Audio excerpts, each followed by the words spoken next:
안녕하세요. 도올의 동경대전 강의를 보면 13번째 진행하겠습니다.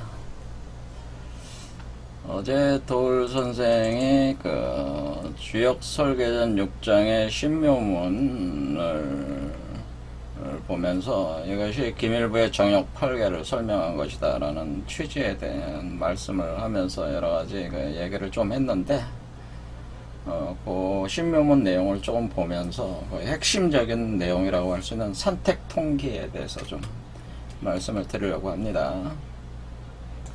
우리가 이제 선우천 교역에 의한 중천 개벽으로 원천 회귀하는 현상이 사실은 그것이 무국대도 개벽 현상이라고 말씀을 드렸고, 우리가 동학의 최수훈 선생의 하나님을 모셔서 시천주에서 공을영부 메커니즘을 돌리는 거와, 그래서 자신이 일종의 어떤 초인 상태로 진화하는 것과, 김일부 선생이 말씀하시는 상제가 빛으로 조림을 해서 임재를 해서 방고화 과정을 거쳐서 방고의 알을 깨고 방고가 탄생하는 거는 사실은 동일한 현상이라고 하는, 동일한 개벽 현상을 표현한 것이라, 동학과 정역은 완전한 동일한 얘기를 하고 계신 것이다 라고 말씀을 드렸는데, 이러한 것이 우리가 선우천 개벽론에 있어서 김일부 선생께서 그 개념을 사용하실 때 우리가 수천이라는 말을 디후자를 쓰지 않고 왕비후자를 씀으로써 뒤라는 개념과 함께 왕비후, 후천이라는 개념을 써서 우리가 우리 몸속에서 우리가 여성체 왕비가 돼서 알을 깨고 나오는 그런 어떤 메커니즘을, 방고하는 메커니즘을 표현한 것이기 때문에, 기존의 앞과 뒤라는 단순한 개념의 선우천 개념은 아니라고 하는 거죠. 그리고 만약 디후자를 이렇게 쓸 경우에는 이 방고화 과정이 완결이 된 뒤에 이렇게 나와가지고 방고화 과정이 완결, 정역 8개가 발동이 될 때에 이걸 기준으로 해서 방고화된 존재의 출현을 기준으로 해서 이전의 시대를 선천이라고 하는 것이고, 그러니까 우리가 선천후천이라고 할 때 보통 세상에서 얘기하는 선천후천은 사람을 기준으로 한 게 아니라 바로 이 방고화된 존재의 출현 지점을 기준으로 해서 선천과 후천이 된다고 하는. 그런데 우리가 이 방고화된 존재의 출현을 우리가 이제 간지도스로 얘기할 때 경신이라고 표현해요. 경신. 그래서 여기서 우리가 신이라고 하는 거죠. 경신의 신입니다. 신이 우리가 가시라고 하는 게 신자에다 신을 본다라는 의미, 그렇죠. 이 같은 개념이거든요. 주기로 이렇게 간지 도수 개념으로 이렇게 신이 된다. 그래서 우리가 지금 여기 최수훈 선생께서 득도한 때가 경신년이란 말이에요.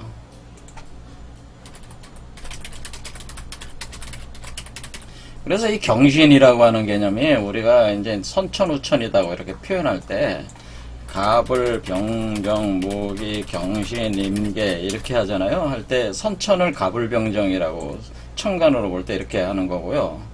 후천은 경신임계고, 천간으로 볼 때. 그리고 가운데 무기가 중천이란 말이에요. 그래서 무기의 중천 과정을 거치면서 갑을병정에서 경신임계로 넘어가는 거기 때문에 우리가 경신년에 득도했다고 하는 것은 바로 이런 어떤 이걸 기준으로 해서 후천 개념이다. 이렇게 돼서 또 후천, 디후자다. 그래서 디후자도 이게 맞는 겁니다. 그러니까 우리가 선후천 개벽론을 얘기할 때 선천후천 한자가 쓰는 의미와 그리고 앞과 뒤라고 이렇게 쓰는 의미들이 다 나름대로는 의미가 있다고 하는 거예요. 그러니까 그런 것을 무엇은 맞고 무엇은 틀리다는 식으로 도올 선생이 이렇게 얘기하는 것은 어떻게 보면은 사유체계가 너무 좀 좁게 생각하지, 사유체계가 좀 좁으신 것이다라고 제가 말씀을 드리고 싶습니다. 그러니까 선천후천 할 땐 요걸 기준으로 해요.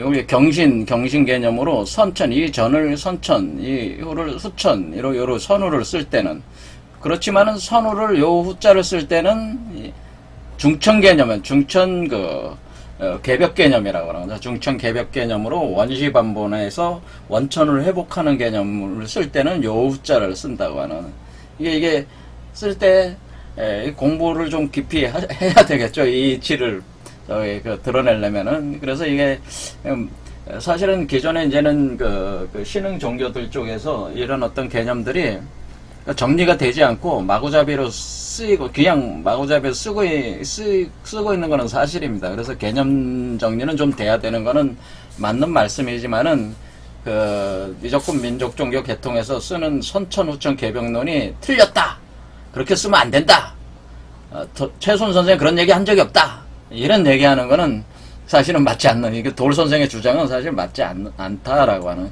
다시 개벽이라는 말 자체가 이전의 개벽 시대, 이전 개벽 때에서 온 시대를 선천이고, 다시 개벽된 이후 세계를 후천이라고 하는 그런 거나 똑같은 개념이기 때문에 논리적으로 아무런 문제가 없는 겁니다. 다시 개벽론하고. 그렇죠. 선후천 개념이 그런 개념이라면은. 그리고 이제는 김일부 선생님 얘기를 좀 했으니까 여기 신명문 얘기를 할 때, 우리가 이제는 김일부 선생님께서 이렇게 이제는 공부를 하실 때, 이분은 이제는 평생 공부만 하신 분이에요. 어떤 종교를 만드신 분이 아니고 공부를 하시는 분인데, 저처럼 공부하는 분이지 종교 만든 그런 사람은 아니다.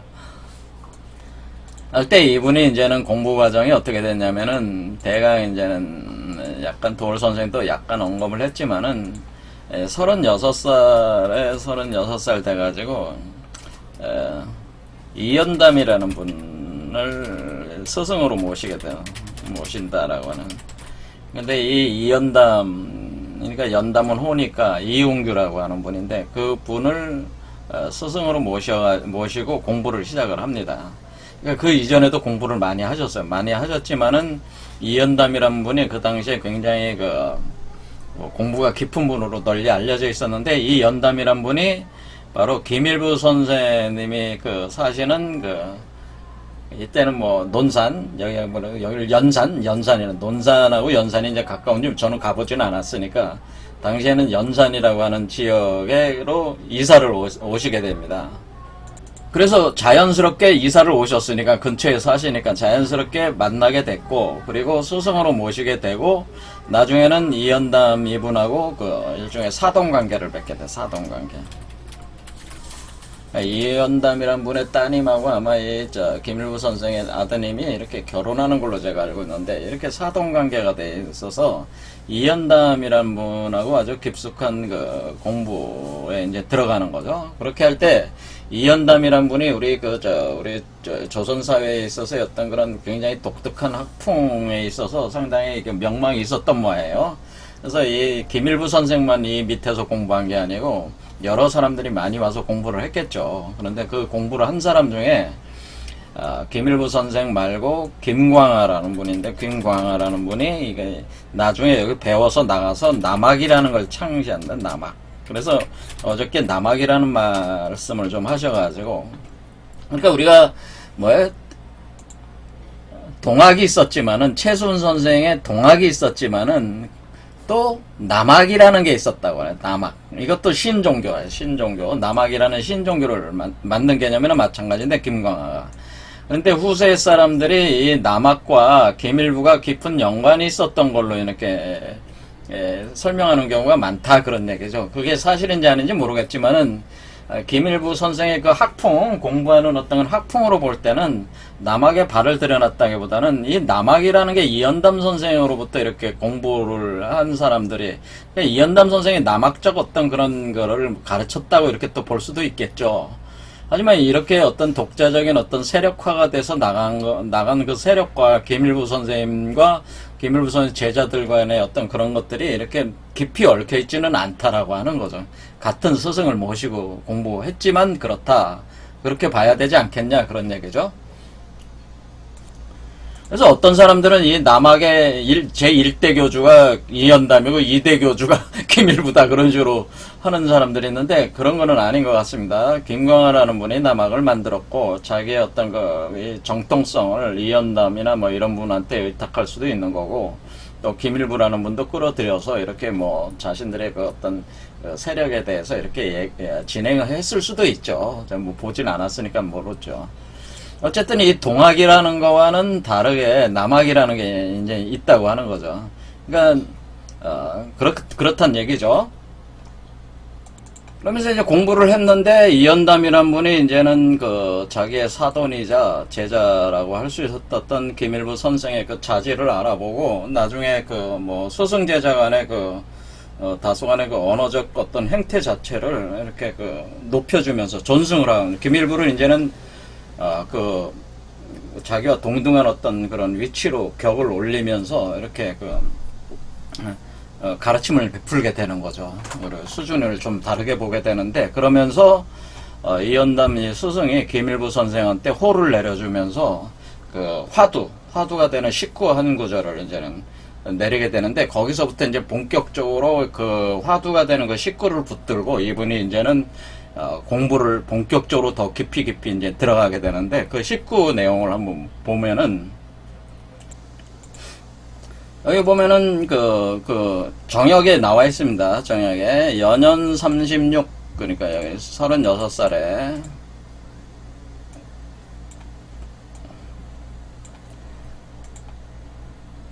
연연 36이라는 게 뭐예요? 36살 정도 됐을 때에 김일부 선생이 얘기하는 거죠. 시종 그렇게 처음에 따랐다라거나 처음으로 따랐다 누구를 따랐다 연담 이 선생을 따랐다. 그러니까 이연담 선생이라 연담 이 선생을 내가 선생으로 모시고 내가 공부를 했다 그런 얘기죠.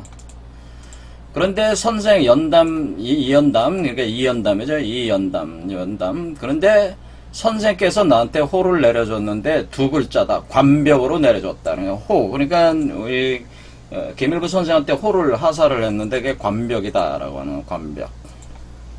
자, 심오한 호입니다.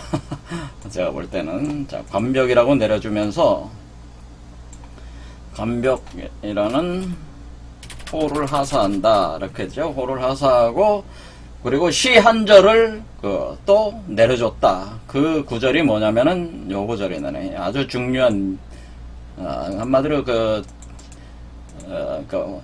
우리 불교의 그 스님들이 간화선 많이 하잖아요. 간화선 화두 붙들고 하는 그 성공부를 많이 하잖아요. 그 견성성부를 하려고 그와 같은 어떤 계기가 되는 하나의 그 화두와 같은 어떤 그런 식구를 내렸다 그래.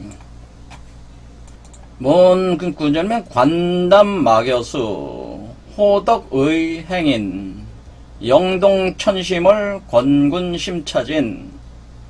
자, 이 구절은 제가 해석을 안 하겠습니다. 왜냐면 기존의 해석들이 제가 볼 때는 이 본래 의미를 제대로 드러내지 못한다고 봐요. 그래서 제가 아마 다음 강좌에서 이거를 제가 해석을 하면서 여기 황심월과 천심월이라는 개념이 나오게 되는데 여기 천심월 나오죠. 천심월이라는 구절이 나오고 또 나중에 그 하모상제연에서 황심월이라는 얘기다. 황심월, 천심월과 황심월을 월기복상 천심월, 월기황중 황심월. 그래서 천심월과 황심월의 관계를 얘기를 하는 거예요.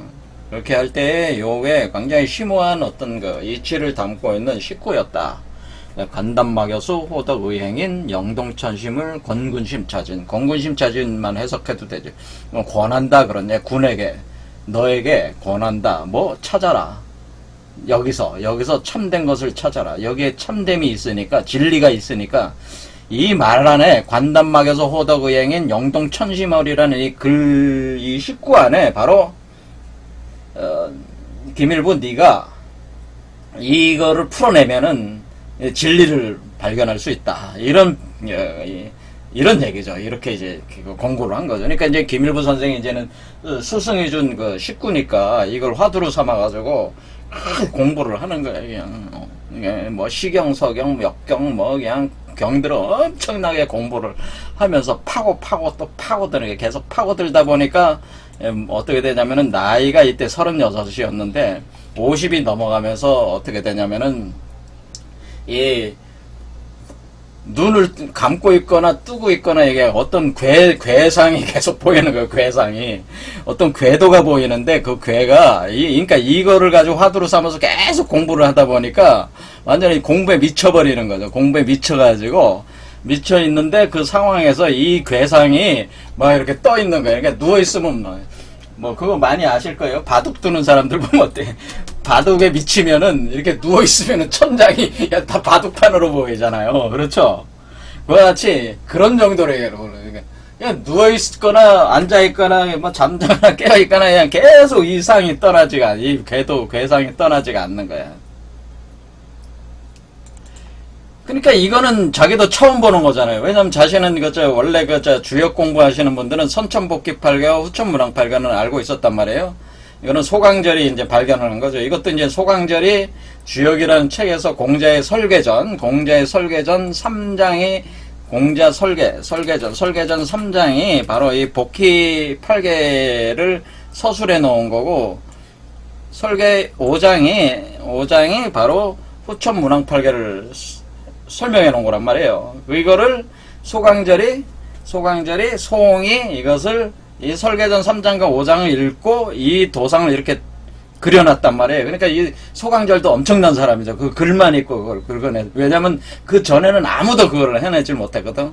근데 문제는 이 선천복귀팔계는 그 이전에도 있었지만은 그 공자의 그 주역에 있는 글을 설계전에 읽고 그은 거는 소강절이었기 때문에 그게 엄청나다고 하는 거죠. 그 이전에 선천복귀 육삭의 방위도라고 하는 선도에서 우리가 신선이 되는 이치를 밝히는 그 주역 참동계에 등장하면서 선도를 공부하는 사람들이 주로 쓰는 역법 체계는 이미 널리 알려져 있었지만은 그 도교라고 하는 거, 이게 선도라고 하는 건 노자의 학이잖아요. 노자의 학문이진데 공자도 똑같은 그 선천복귀 8개가 공자도 이미 설계전에 그걸 그려놨다는 거죠. 그러니까 공자와 노자의 공부가 다르지 않다고 하는 게 여기에 나와 있는 거예요. 근데 노자와 공자의 공부가 같다고 하는 것이, 원래 그 공부가 같은 공부다라고 하는 것을 보여주는 게 선천복귀 8개다 그런 얘기입니다.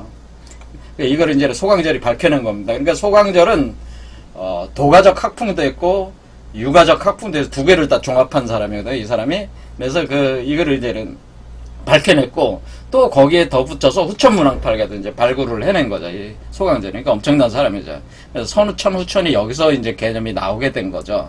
자, 그런데 김일구 선생이 근데 이거는 알려져 있는데 이거는 처음 보는 거 아니에요. 그러니까 이게 도대체 뭐지? 막 이렇게 고민을 하다가 야 정말 이게 무슨 의미인가? 이게 뭐냐? 완전히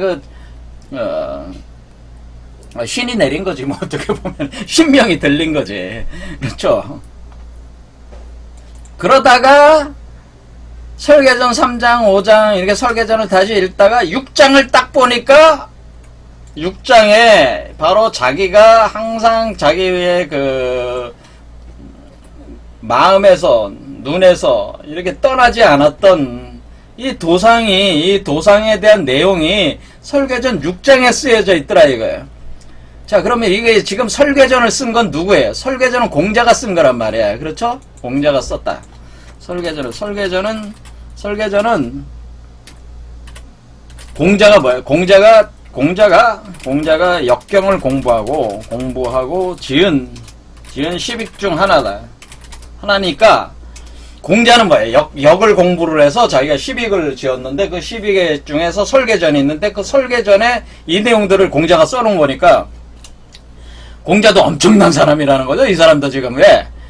지금 이제 와서야 그 소강절에 와서야 선천복귀 8개, 후천문왕 8개를 궤도를 이 8개를 그려낸 거 아닙니까? 근데 공자는 이미 알았다는 얘기 아니에요. 기원전 500년에.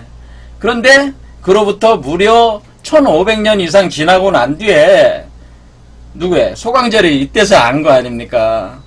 그리고 그로부터 또 오랜 세월이 지난 이후에, 그러니까 한 800~900년 정도 지난 이후에 일부 선생이 설계전에 있는 6장이 자기가 본 그 괴상이라고 하는 것을 알게 된 거니까 이 공자라는 사람이 얼마나 뛰어난 사람이겠어요. 이 내용 자체를 이미 기록을 해놨다는 거 아니겠어요? 그래서 이 주역이라고 하는 것은 공자의 비결서다, 이런 말이 있는 거예요. 주역은 공자의 비결서라고 하는 건 뭐냐면은 이 앞날이 어떻게 될지 이게를 갖다가 거기 곧 주역 곳곳에다가 자신의 12개다가 다 감춰놨다는 거예요. 이 우주자연의 변화와 인간 진화의 원리들을 곳곳에다 비결로 숨겨놨다고 하는 거예요. 그러니까 이게 지금 우리가 주역을 연구하는 이유는 뭐 의리역이니 뭐 상수역이니 뭐 그런 것도 있지만은 또 다른 측면은 공자가 숨겨놓은, 공자는 그만큼 천재적이었다는 거죠. 공자가 숨겨놓은 이 비결, 우주자연의 변화와 인간 진화에 대한 원리, 그런 걸로 숨겨놔, 그리고 역학적으로 풀 수 있는 단서들을 숨겨놨다는 겁니다. 그게 공자가. 그러니까 이 굉장히 위대한 인물이야, 공자가 사실은. 제가 볼 때는 노자보다 더 위대한 인물이라고 봅니다. 노자보다. 노자도 역경의 기초에서 이 공부가 나온 거긴 하지만은, 이런 식으로 그 어떤 그 학문적 체계를 잡아서 후세에 남기지는 않았잖아요. 노자 도덕경이라고 하는 게 그게 와가지고 거기에 뭐 어떤 원리를 이렇게 추산할 수 있는 거는 아니잖아, 사실은. 자, 추산은 할 수는 있겠지만은 이렇게 논리적인 구조로 돼 있는 건 아니다라고 하는 겁니다. 자, 이렇게 아주 정밀한, 세밀한 이런 역학적 시스템 체계로 돼 있는 건 아니다.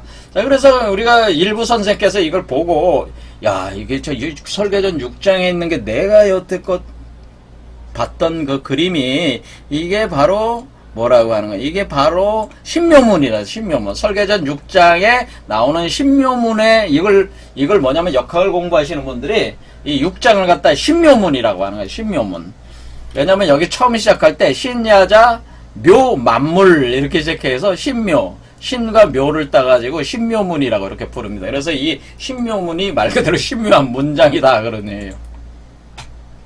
자, 그래서 우리는 여기서 이렇게 알 수 있어. 설계전의 3장은 선천뽑기 8개고 5장은 후천문항 8개고 6장은 일부 정역 8개니까 설계전 5장은 현재 우리가 현실 세계에 살아가고 있는 우리한테 적용되는 구궁도 원리가 다 후천문항 8개의 기초에서 나오는 겁니다.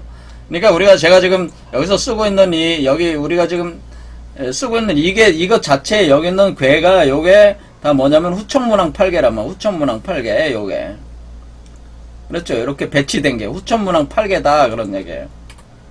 이거는 설계전 5장. 그래서 설계전 5장에 이렇게 돼 있죠. 설계전 5장에 뭐 제출호진 시작해가지고 쭉 나갑니다. 만물이 진귀에서 나오니 진귀는 동방이다. 이렇게 돌아가는 게 바로 후천문항 8개고, 그 다음에 이렇게 돌아가는 게 설계전 6장 신묘문에 대한 내용이다. 자, 그래서 우리가 여기서 이제는 보려고 하는 것이 뭐냐면은, 자, 그래서 우리가 여기 일부 선생께서 지금 정역 8개라고 하는 것을, 그러니까 자기가 그 공자의 그 설계전 6장을 보기 전에 이미 나타났던 거 아니에요. 그러다가 확인을 한 거 아니에요. 확인을 하게 되면서, 김일부 선생이 어떻게 생각하겠어요? 나는 이 공자의 학문을 정통으로 내가 이었고, 여태껏 신묘문을 아무도 해석을 못했다. 이 신묘문이라는 걸 아무도 해석 못했습니다. 사실은. 신묘문을 아무도 해석을 못 해왔는데, 이제 내가 보니까 내 머리에 떠오른 이 도상이 바로 신묘문이 기술하고 있는 내용이 내가 보고 있는 그 문장이구나. 내가 보고 있는 그 괴에 대한 설명들이구나 하는 것을 깨달으면서 자기가 공자의 학문을 정통으로 이윽게 되고, 또 다른 차원에서는 자기가 공자가 이루지 못했던 것을 왔는데 뭐예요? 공자가 신묘문을 통해서 세상에 알리려고 하는 그 뜻을 김일부가 어떻게 된 거예요? 김일부가 자신이 알린 거 아니에요? 그렇죠? 아무런 못해왔는데 공자의 공자가 숨겨놓은 그 비밀을 풀었다는 거 아니에요? 풀었으니까 공자가 지금 이 시대의 어떤 그런 다시 봉황이 날고 기린이 뛰는 것을 보는 이 시대가 다시 도래했다는 그 조짐이라고 하는 것을 김일부 선생이 이제 이걸 깨닫게 된 거죠. 방구화돼서 새로운 어떤 그런 초인이 출현하는 때다. 한마디로 성인이 출현하는 때다라는 거는 이제 직감적으로 이제 알 수 있는 거죠. 자기가 그리고 공자의 이 사상을 직접적으로 이어받았고, 공자의 그 뜻을 자기를 통해서 드러낸 거 아니에요, 김일부 선생. 그러니까 자기가 얼마나 대단하겠어요. 그리고 또 생각해 보니까 이 자기가 지금 하고 있는 일들이 공자가 못했던 일을, 공자도 미처 알지 못하면서 어떤 기미만 알려준 일들이 뭐야? 구체적으로 자신의 시대에서 이렇게 구현되고 있다고 하는 것을 기밀부 시대에서 구현되고 있다. 그러니까 뭐야? 공자는 미래에 어떤 일이 일어날지 대충 예측은 했지만은, 그래서 그것을 단서들은 주역에서 곳곳에다가 심어놨지만은, 그것은 일종의 그 예측이잖아요. 그렇죠? 그 감이잖아, 말 그대로. 어떤 원리에 대한 이론이잖아. 하지만은 김일부 선생은 그것을 자신이 한마디로 어떤 체화된 상태로 그것을 경험하게 된다고 하는 거죠. 지금 자기가 그 팔괘를 보고 이렇게 자신의 몸에서 영감우도 수련을 하면서 자신의 몸에서 일어나고 있는 현상들을 이렇게 볼 때에 자신에게서 어떤 그 현실화되고 있는 것을 목도하고 있는 거 아니야? 자신을 통해서. 그러니까, 야, 엄청나구나. 지금 그러니까 내내 공자가 여태까지 그냥 말로만 했던 것들이 진짜 내 안에서 이런 것들이 일어나고 그런 시대에 지금 도달을 했구나. 정말 엄청난 일이다. 내가 그러니까 사실 따지면 내가 하나님이고 내가 방고인데 내가 조화옹이고 내가 상제고 이런 생각을 갖게 되는 거죠. 야, 우리가 이게 내가 조화옹이고 내가 화무옹이고 내가 방고고 내가 우주 창조자고 그런 거를 공자는 감히 그런 얘기를 못했단 말이에요. 그렇죠? 못했는데 지금 김일부 선생은 자기가 할 수 있는 상태가 와 있으니까, 야, 그러니까 내가 공자의 뜻을 이으면서 공자의 뜻을 더 확실하게 드러낼 뿐더러 공자보다 훨씬 뛰어난 어떤 그런 지경에 내가 도달을 했다고 하는 것을 김일부 선생이 자부를 하게 되는 거죠. 그래서 정역을 한 거죠. 그래서 제가 말씀드린 게, 우리가 그 중국에서 역학의 꽃을 폈지만은 그 열매는 한국에서 열렸다고 하는 거예요. 바로 이와 같이 단순히 그 공자도, 그러니까 지금 소강절 이후에 그 중국의 역학자들은 한참 못 미치는 거지. 공자가 뭔 얘기 했는지도 아직 모르는 거야, 자기. 이제 주역이란 책이 뭐 때문에 있는지도 모르는 상태의 중국 사람들이야, 지금 현재. 그런 거에 비해서 지금 어때? 우리 한국, 출연한 우리 김일부 선생이나, 동학 최순 선생이나 또 홍역학 하는 야산이달 선생, 그리고 나중에 이제 또 보겠지만은 이 삼역대경 같은 거, 이것도 역학적 원리에서 지금 만들어진 거라, 이런 어떤 그 원리적 어떤 그런 것들이 구체적으로 실현되는 그 열매는 바로 우리 한국의 역학자들이 이 열매는 이제 향유하는 시대에 우리가 와 있는 것이다, 그런 얘기죠. 그래서 우리가 지금 우리 한국이라는 이 대한민국이라는 나라가 앞으로 그러니까 대한민국이라는 나라가 뭐라는 겁니다. 중국은 그냥 꽃만 피운 거고 열매는 이미 한국에서 열렸기 때문에 중국은 쪼개지고 망할 수밖에 없어요. 열매는 우리 한국이기 때문에. 그러니까 우리의 학문을 공부를 해야 된다고 하는 거죠. 우리 학문을 공부를 해서 우리 한 대한민국이 세계를 리드하는 그 학문적 체계가, 그 열매가 우리 한국 땅에 이미 다 구성이 돼 있는데, 이미 역학적 이론 체계로도 김일부 정역이라든가 동학도 마찬가지고 뭐 삼역대경 같은 거라든가 야산 이달 선생의 홍역학 같은 것도 다 뭐예요? 우리 한민족의 그 결실이죠. 역학적 결실. 이거는 중국에 없어요. 일본도 절대 없어요, 이런 게. 그러니까 여러분들이 이제는 이런 공부를 좀 하셔가지고 한마디로 우리가 그 세계를 이끌어 나가는데, 왜냐면 우리가 여기 신묘문에 보면은, 신묘문 여기 보면 신야자 묘만물이다, 뭐 이 신묘문이다, 뭐 신이란 만물을 묘하게 하는 것이다. 그런 얘기 다 필요가 없고요. 그거는 뭐 그게 무슨 얘기야? 만물을 묘하게 한다는 거. 이 의미를 모르잖아. 그냥 만물을 묘하게 한다. 여기는 제가 해석할 수는 있지만은 그거 다 중구난방 헛소리가 돼버리니까 제가 해석을 안 하는 겁니다. 그런 얘기해봐 뜬구름 잡는 얘기들만. 뭐 만물이 묘하다고 해서 그게 무슨 뜻이야? 신이란 만물을 묘하게 만드는 것이다? 그게 무슨 뜻이야? 그게 아무 필요 없는 얘기고, 지금 우리가 이제 바라야 되는 거는 요 구절이에요. 종만물 시만물자 막성호간이다, 이런 표현이 있어요. 신묘문에. 그러니까 만물을 종말시키고 만물을 시작하는 것. 그러니까 종시현상이 있다고 하는 거죠. 그래서 우리가 지금 끝나고 새로 시작함이 있다고 하는 겁니다. 이게 개벽이잖아요. 종만물, 시만물 현상이 개벽이지, 뭐가 개벽이겠어요. 그렇죠? 그러니까 우리가 그 개벽이라고 하는 것이 단순히 우리 현재 인류 문명의 문화사적인 어떤 그런 제도, 사회제도는 그런 것만 바뀌는 게 아니라 말 그대로 우주 천지 자체가 바뀌는 것이다라고 제가 늘상 얘기하는 게, 이게 종만물, 시만물, 종만물, 시만물 한다는 건 종시한다는 건 뭐 개벽한다는 얘기예요. 종말하면 뭐야? 혼돈 속으로 들어가는 거고, 시작하는 건 뭐 새로운 코스모스로 나오는 거 아니에요. 카오스로 들어갔다가 코스모스로 나오는 게 종만물, 시만물 하는데, 그 종만물, 시만물 하는 것이 바로 막성호간, 간이라고 하는 거예요. 그러니까 간이 여기 있잖아요. 팔간이라고. 여기서 우리가 정역 8개로 보면 팔간이 되는 것이고, 그렇죠? 자, 그런데 이것은 여기서 8간이고, 그 다음에 우리가 현상계 우리 자신으로 볼 때는 현재까지는 문학 8개로 봐야 되니까, 문학 8개로 보면 여기는 또 뭐 어떻게 써있냐? 간 동북지야, 동북지 괴다. 간은 동북의 괴다. 자, 8간이 뭐가 있어요?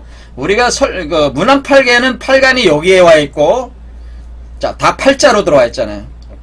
그러니까 8개적 세계를 만든다 뜻이야, 이 8이. 그냥 8간이 여기 있고, 그리고 우리가 정역 8개는 8간이 여기 와 있죠? 자, 여기에는 지금 동북 쪽에 와 있어, 동북 쪽에. 8간이 동북, 방해로 동북 쪽에 와 있다. 그래서 이 동북, 그러니까 우리가 이 간괴가 뜻하는 간괴가 우리 대한민국이란 말이에요. 간괴가. 이 간이라고 하는 것은 옛날부터 간괴는 대한민국. 그래서 우리 한반도가 80%가 산이잖아요. 80%가 산이야. 우리 대한민국 땅덩어리가 80%가 산이잖아. 거의 80%가 산이잖아요. 우리 이처럼 산이 많은 나라가 없어, 사실은. 아주 높은 산들은 아니지만은, 그거는 산들 있잖아요. 산들. 그래서 우리 간괴가 산을 뜻하거든요, 산. 그래서 우리가 이 동북, 그런데 동북 지역에 있는 산의 나라가 바로 우리 대한민국이라는. 그래서 대한민국이라는 거는 우리 간방이라고 표현을 항상 해왔단 말이에요. 그러니까 간동북지 괴다. 그래서 만물이 여기 써 있죠. 만물이 여기도 써 있잖아요. 설계전 5장 얘기하는 겁니다. 후천 문항 8개도 어떻게 써 있냐? 만물이 그곳에서 성종하고 끝을 이루고 또 그곳에서 성시다. 그러니까 자, 어떻게 되어 있습니까? 설계전 5장에도 바로 후천 문항 8개에서도 종시하는 것이 간방이고, 또 신묘문 6장에서도 종시하는 것이 간방이라고 분명히 써 있잖아요. 종만물, 시만물로 써 있고, 신묘문에는 종만물, 시만물이요. 그리고 그러니까 6장에는 종만물, 시만물이요. 그리고 5장에는 만물지소, 성종, 성시 이렇게 돼서 이게 개념이 똑같잖아요. 그러니까 간에서 우리가 설계전 5장의 문항 8개 개념 현상에 우리 살고 있는 우리 현상계의 입장으로 볼 때도 종시하는 것이 바로 간이고, 또 우리가 지금 그 정역 8개, 우리가 태어난 그 방고화된 그 초인을 가리키는 그 정역 8개에서도 종시가 간방으로 되어 있단, 간으로 되어 있단 말이다. 그런 얘기죠. 그렇게 할 때 우리가 뭐라고 얘기를 하는 거냐면은, 할 때에 우리가, 그래, 거기서 그럼 간방이 그러면 종시의 땅이요. 그렇죠. 종시의 땅일 때 뭐라고 하는 거냐면은, 여기 되어 있죠? 산택이 통기 연후에야, 산택 통기한 후에야 능이 변화해가지고 기성만물할 수 있다라고 했잖아요. 기성만물할 수 있다는 건 뭐예요? 성종하고 성시할 수 있다는 얘기잖아요. 지금 우리가 이거를 그 5장으로 가면은 아까 5장에 성종 만물 이게 그거잖아요. 그렇죠? 이게 뭐, 여기 만물이 성종하고 성시하는 게 바로 뭐예요? 성만물한다는 거잖아요. 근데 그걸 뭘로 한다는 거예요? 산택통기로 한다는 거예요. 산택통기. 자, 산택통기를 해야지 바로 종만물하고 심한몰할 수가 있다라고 하는 거예요. 종시할 수 있다. 그러니까 우리는 여기서 산택통기라는 말이 이제는 등장을 하기 때문에 이 산택통기가 뭐냐? 산택통기 이거를 알아야 된다네. 이거를 이게 아주 핵심. 산택통기는 제가 산택통기는 다른 데도 이미 다 설명을 제가 어느 정도 했지만 산택통기는 이것은 괴로는 간태잖아요. 간태합덕이라고 그래요. 간태합덕. 산택통계는 간태합덕인데 산택통계 간태합덕이 도대체 뭡니까? 이렇게 이거는 설명이 없잖아요. 산택통계 간태합덕이. 그러니까 산택통계 간태합덕이라고 하는 것은 우리가 그 주역을 보면은 산택이라고 하는 것은 산택통계하는 건 산과 택으로 이루어지는 거잖아요. 그러니까 우리 괴로 보면은 뭐냐면 택산 한 개가 산택이라요. 그 다음에 산택송계가 산택이야. 그러니까 요 개와 요 개, 이 두 개로 표현되는 거예요. 그러니까 우리가 택산함과 산택손이 산택통기의 현상을 표현해주는 괴란 말이에요. 대성괴란 말이에요. 그래서 택산함과 산택손이다. 그럼 택산함이라고 하는 건 뭐냐? 택산함이라고 하는 것은 하나님의 성령이 여러분 몸속에서 임재해서 여러분 몸속에다가 그 알을 낳는 것, 수정란을 낳는 것이 바로 택산함이에요. 그러니까 택산함이라고 하는 게 뭐냐면은 다시 말씀드리자면 하나님의 성령이 상제가 조림을 해서 여러분 몸속에다가 여러분이 여자가 돼서 여러분이 받아들여서 알을 낳는, 여기다가 알을 낳게 되는, 알을 이렇게 형성하게 돼 수정란이 형성되니까 뭐야? 그러니까 하나님의 자식이 여기서 임신되는 거니까. 그러니까 우리가 무슨 얘기냐면은 산택통기는 하나님이 사람 속으로 성령으로 임재해서 사람 속에 하나님의 자식을 임신하게 하고 뭐요? 임신된 그 여자가 임신된 사람이 그 아이를 자궁에서 길러내는 것이 산택통기다. 그것이 사실 택산함 산택손의 그 개념이 있는 거예요. 그래서 이게 이 얘기를 하는 겁니다. 그래서 우리가 이 산택통기라고 하는 게 지금 동학에서는 뭐예요? 시천주. 하나님을 받아들여라 라고 하는 건 뭐예요? 하나님을 그 성령으로 임재를 시켜라. 그래서 하나님을 갖다가 자식을 하나님을 닮은 자식을 하나님의 형상을 닮은 자식을 임신하게 해라. 그런 얘기예요. 이걸 뭐라고 그러는 거예요? 이게 기독교에서는 이것을 임마누엘이라고 하는 거잖아요. 산택통기가 임마누엘이에요. 하나님이 항상 함께 계시도록 하나님이 빛으로 성령으로 내려와서 사람 속에다가 인카네이션 하는 성육화. 임마누엘은 뭐예요? 성육화하는.